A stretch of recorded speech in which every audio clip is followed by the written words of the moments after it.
bahwa mereka tidak hanya bersandar pada kekuatan tubuh dan usaha mereka saja, atau bahkan mendustakan apa yang telah Allah takdirkan baginya, karena itu semua menyelisihi makna tawakal. Makna tawakal. Ya. Nabi SAW berikhtiar. Beliau seorang Nabi, harusnya bisa saya duduk, manis, selesai.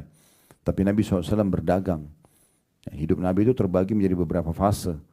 Fase pertama, mulai dari 8 tahun kita hitung ya, karena dari umur sebelum 8 tahun beliau masih dinaungi oleh ibunya sampai 6 tahun, kemudian 6 sampai 8 tahun kakeknya, semua kebutuhan dipenuhi. Nah, mulai 8 tahun di sini beliau SAW sudah mandiri.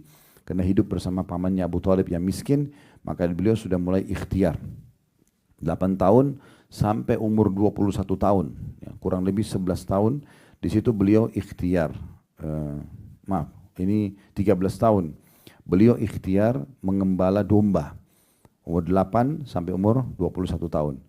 Itu kurang lebih 13 tahun beliau ikhtiar untuk mengembala domba supaya bisa menghidupi hidup beliau. Ini tidak mungkin terjadi kecuali memang karena didikan dari Allah SWT. Kemudian setelah itu dari umur 21 tahun sampai 40 tahun jadi Nabi, itu fase di mana 19 tahun beliau jadi pengusaha. Dan menjadi pengusaha yang sukses. Setelah itu masa Nabi kenabian 40 tahun sampai meninggal 63 tahun, ini adalah gabungan semuanya. Beliau tetap berusaha, beliau tetap juga menjadi da'i, menjadi nabi, beliau juga menjadi seorang mujahid, dan terus memotivasi para sahabat untuk meraih semua prestasi-prestasi dunia dengan bertawakal kepada Allah Subhanahu wa taala. Juga Allah Subhanahu wa taala telah menjanjikan kepada nabinya sallallahu alaihi wasallam kemenangan di Khaybar, ya, kurang lebih 180 km dari sini ada benteng Yahudi, ada 9 benteng Yahudi yang ditaklukkan oleh Nabi SAW di perang Khaybar itu. Waktu itu turun firman Allah SWT, sebelum ke Khaybar, Allah akan berikan kemenangan kepada Nabi SAW dan pasti menaklukkan 9 benteng itu.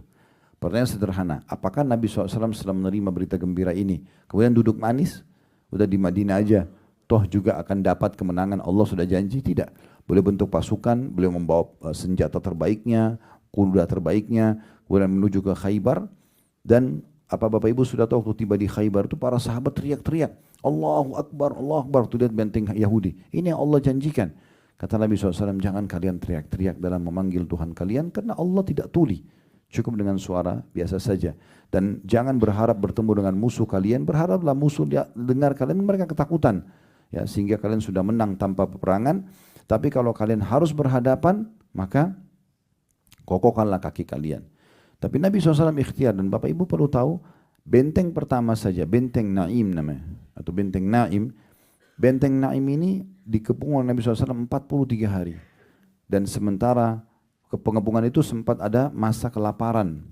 Dan sempat kelingking beliau kena anak panah Yahudi. Padahal sudah dijanjikan kemenangan. Tapi Nabi SAW terus ikhtiar mengejar janji Allah itu. Tidak berhenti. Nah, ini hakikat tawakal di situ. Jadi dia walaupun sudah dijanjikan misalnya orang muslim akan dikasih rezeki, orang yang doa akan diterima, beliau selain berusaha, beliau juga mengejar dan coba meraih apa yang sudah Allah janjikan itu. Dan begitu juga Allah menyebutkan dalam surah Al-Anfal tentang pentingnya setiap orang di antara kita mempersiapkan diri untuk berperang. Ya. Bukan berarti orang mukmin itu dijanjikan kemenangan oleh Allah. Allah bisa turunkan malaikat membantu dalam peperangan. Mereka lalu tidak ikhtiar, tidak. Mereka latihan, mereka melatih kudanya, mereka menajamkan pedangnya.